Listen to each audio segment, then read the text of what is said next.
Well, welcome back to the Unapologetic Podcast. I'm Brandt Merritt. I'm Jonathon, Woodyard. And we have another special guest. This is like our week of outside of SBU guests. Dean Inserra is with us today. Dean, welcome. Hey, thanks. Greetings from Tallahassee. It's good to be with you guys. Tallahassee. We've got the Florida connection. Yeah, here on campus at SBU for a couple of days. I'm thankful for that. Second time. I love it here. Yeah. And second time on the podcast. We did have Yes. you remotely last year, pre-election, talked about politics leading up to that. It's been 2 years ago, I think. That was a year. It was 24. Was it? Yeah. Okay, so Election when was were good you to be here back. before? Yeah. Time flies.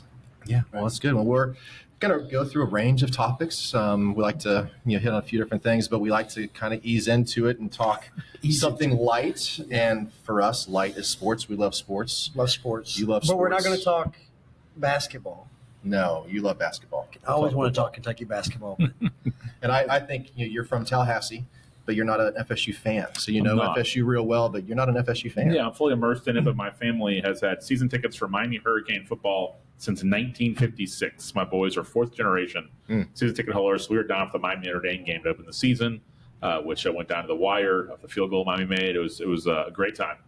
Go Canes, we say. That's right. So do you? I grew up a Florida State fan in Lakeland, Florida.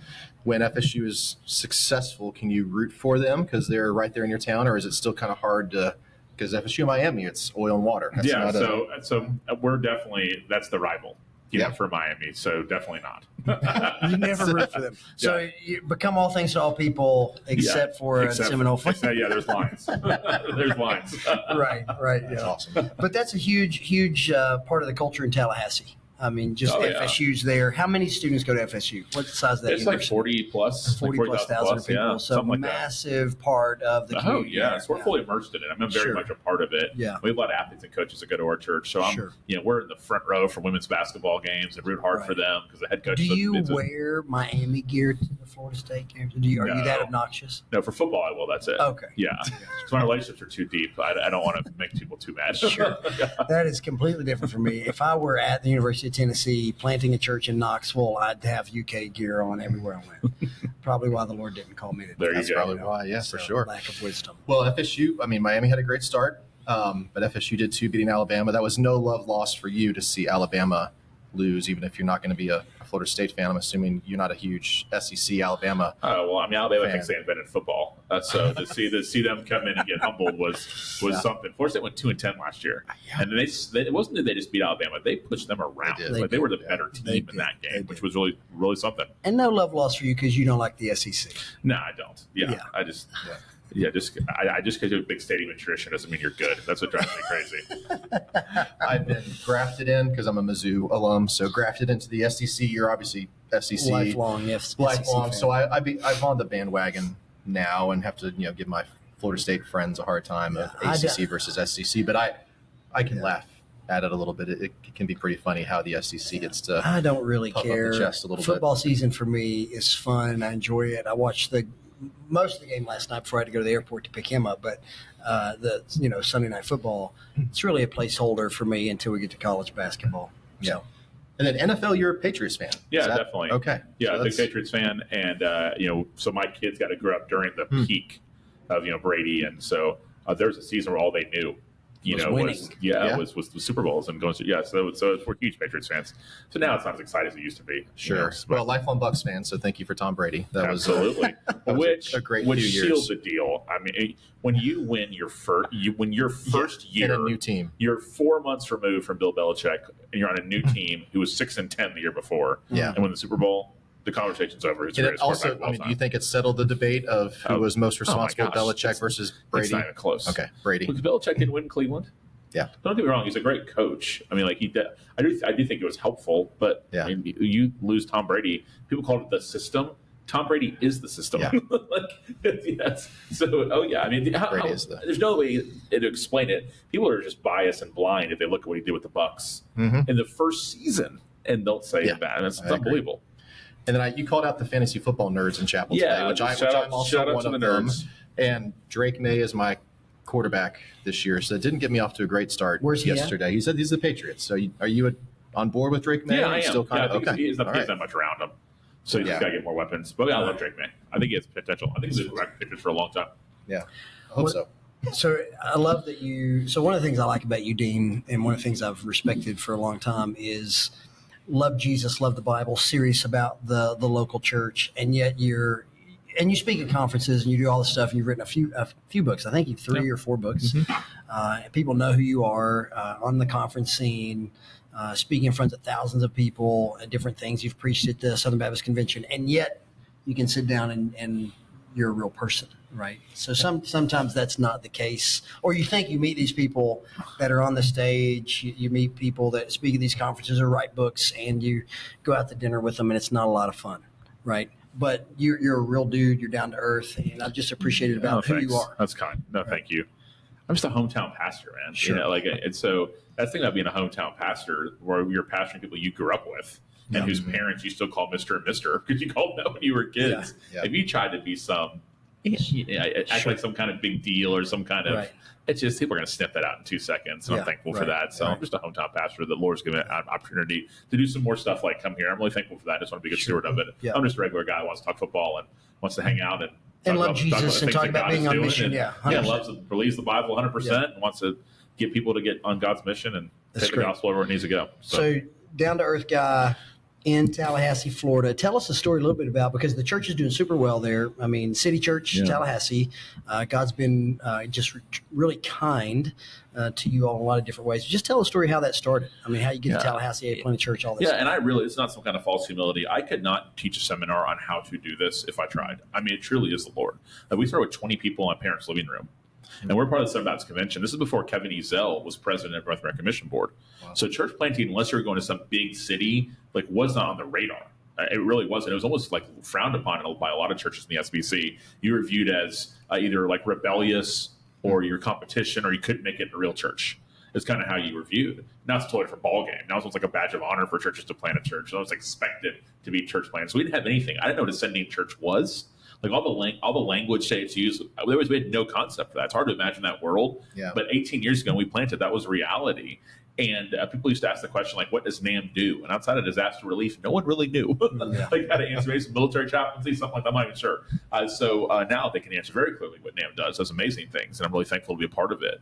But we started with 20 people in my parents' living room. And we saw just because their house is bigger than mine. And we saw one or two extremes in town. Again, there were some good churches in Tallahassee, don't get me wrong. But there weren't enough. And we saw one of two extremes. There was either churches that love the Bible, unapologetically preach God's word, clear convictions, but just no missional reach in the community, kind of a figurative ironclad wall around the church. That wasn't on their missions was what you did in the summertime for a week when everybody went to Uganda to go to an orphanage. That was kind of what that was.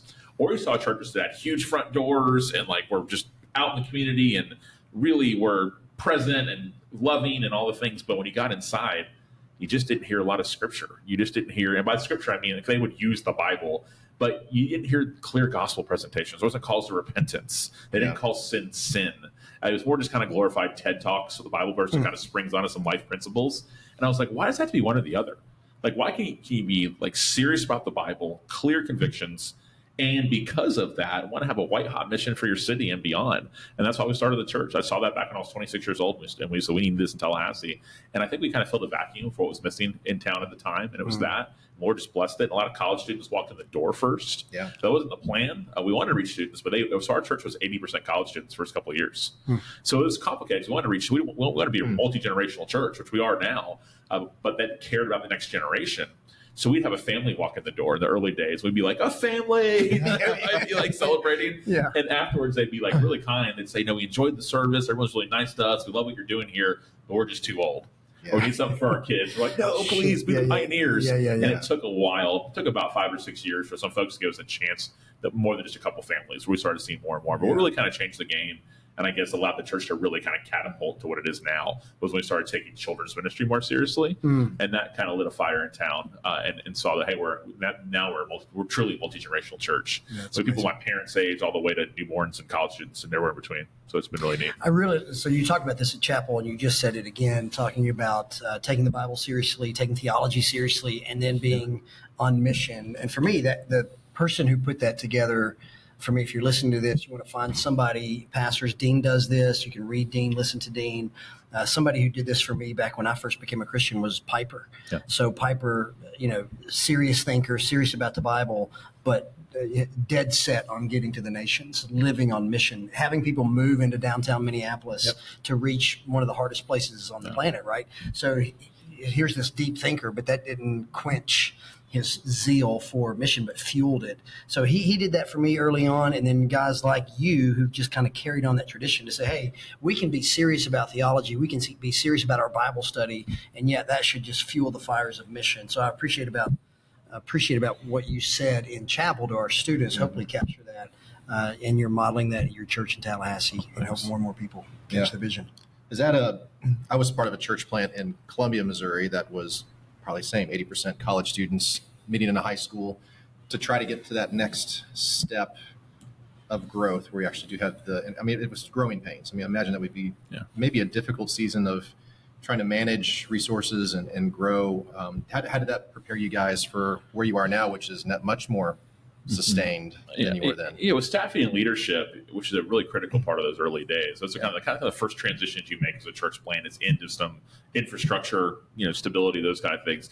It's funny because you have a little chip on your shoulder when you first start and you're like anti-establishment. And then the next day you wake up and you're like, wait a second, we're kind of established. I am established. So we had to make some choices. Like, what is the most important? Like, a lot of times you have to do that.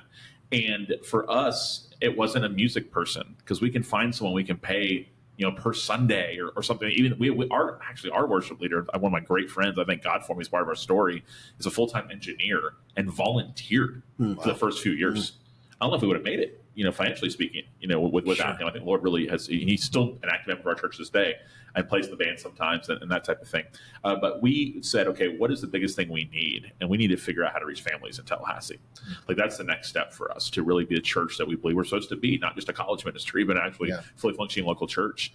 And so the first hire that we had resources to hire, we hired a children's minister, which conventional wisdom in kind of church world for some reason is hire a music person. And I just don't understand that. Not that and I don't want our music folks listening to this think that I believe it's unimportant. I don't think that at all. But there's ways to, I don't know if that's necessary for a church of, 150 people, 200 people to be a full-time role. It doesn't need to be unless they have other responsibilities.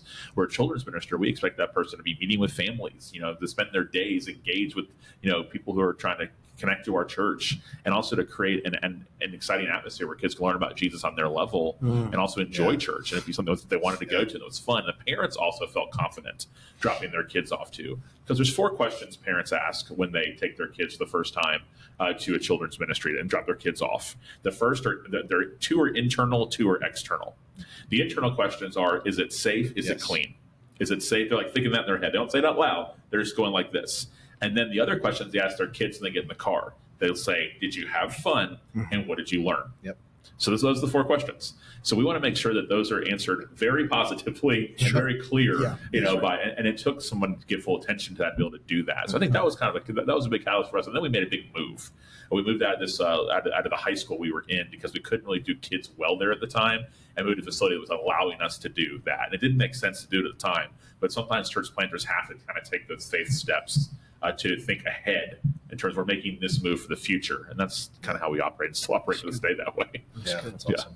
So college students are still a big part of what you guys do. No, sure. And, obviously your time with us this week is working with college students. So what is you asked the 4 questions that parents ask. What are the questions that you see college students asking? What are some of the things that you have intentionally kept or added to what you do that's brought in so many college students to the church? Yeah, well, I think one of the great things that a college ministry can be is to provide a place for students to meet people. So you're getting dropped off, and it's like you don't know anybody. You're kind of overwhelmed. You're a little nervous. You're scared. You miss home. Well, we out of the gate, we go during freshman week. When the freshmen get there, we're out on campus. We're doing stuff. We're trying to find them right away. We're contacting churches before they even get there. Our college staff, Instagram messages, people that have filled out any kind of information or had any kind of inquiry, or even people that liked something Florida State or the church, message them. and try to connect them early. So I think that community aspect, really looking for it, but also in this world right now where their faith gets attacked the second they walk in the door, at Florida State, they are also ones that actually come from Christian homes. Like they want truth and they want to be grounded and they want a church that's going to walk with them and be supportive of them and know that they're not crazy and that we have their back. But also they want a place to bring their friends because they see the mission opportunities. We talk about that all the time. Like you're here at Florida State for this season of your life. Like this might be the greatest missions opportunity you'll ever have on a day-to-day basis. 40,000 people right there. And you're right, drop in the middle of it. So we're saying don't waste this 4 years. See yourself as more than just getting a degree, more than just having a college experience. You're part of the mission of God. And we want to provide a church they actually want to bring their friends to be a part of. So they also like to see, they love seeing life change happen. We're seeing students get baptized. We're seeing, but also what makes, I think, us unique in Tallahassee is we're a local church first. So we have this like big old, very emphasized, very pushed, very resourced college ministry. But it's not a parachurch. It's a local church. And I thank God for crew and navigators and all those kind of things.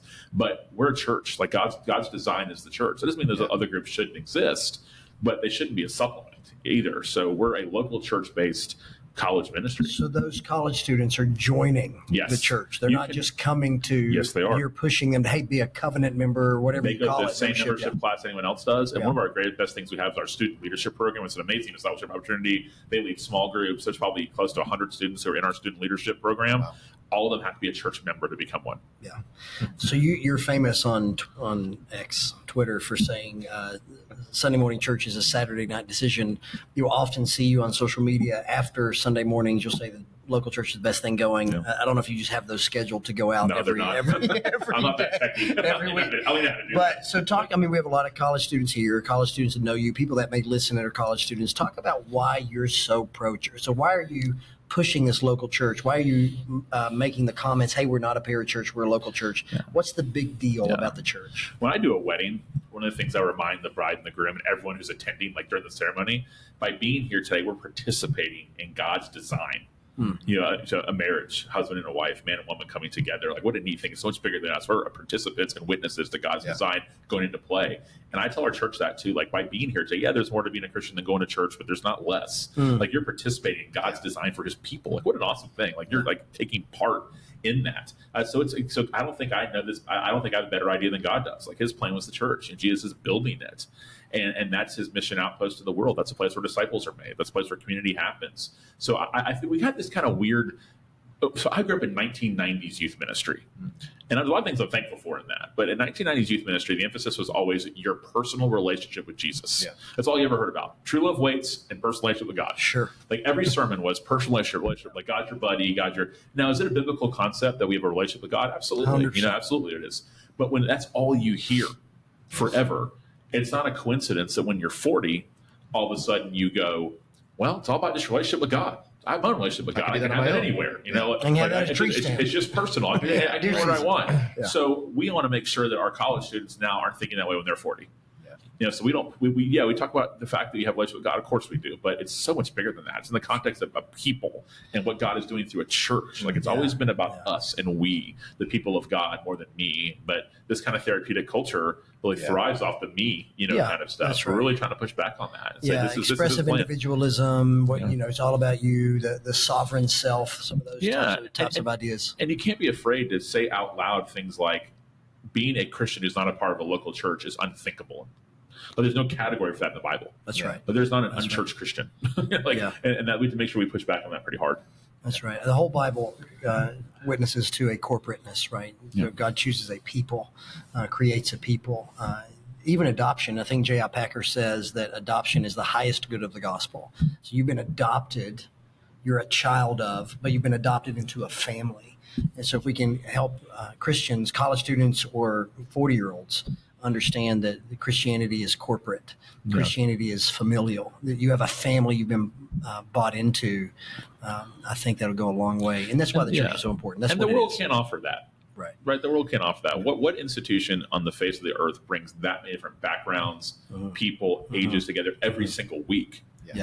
And it's local church. Some can do it for a season, football, that kind of thing. But every single week, it's not political parties. It's not that either. Oh, exactly. Those change. The world offers things like that, but nothing that's rooted in the death and resurrection of the Son of God. Absolutely. Right? The unity, eternal significance. The unity runs all the way to a garden. We were created in the image of God, and then it runs all the way to a cross where Jesus has lived, died, and risen again, empty tomb.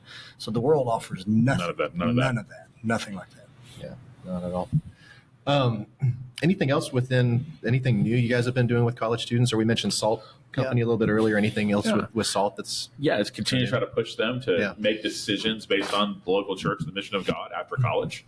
Rather than just making decisions based on what makes the most sense. Hey, I got a job offer in wherever. I'm just going to take that because. Yeah. But think, you got to get a job, of course. But to think even bigger than that. Like, wow, I'm going to go get a job as a nurse with my nursing degree in a town that has a church plant in our network that I can go help. So just thinking bigger about their life decisions that actually have their faith in the mission of God as the drivers.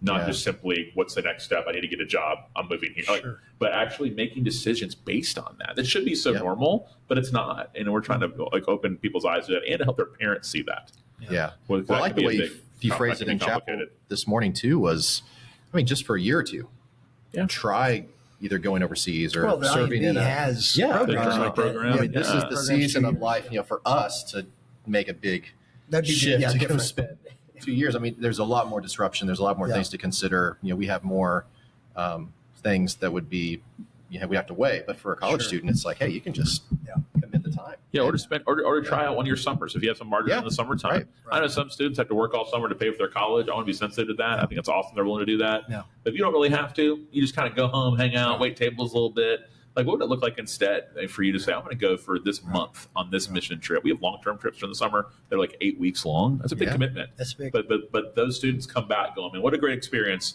I want to do this the rest of my life. Or, you know what? I want to be a supporter of missions. I love it. This isn't really for me. Sure. And so those are great ways to find those kind of things out. That's good.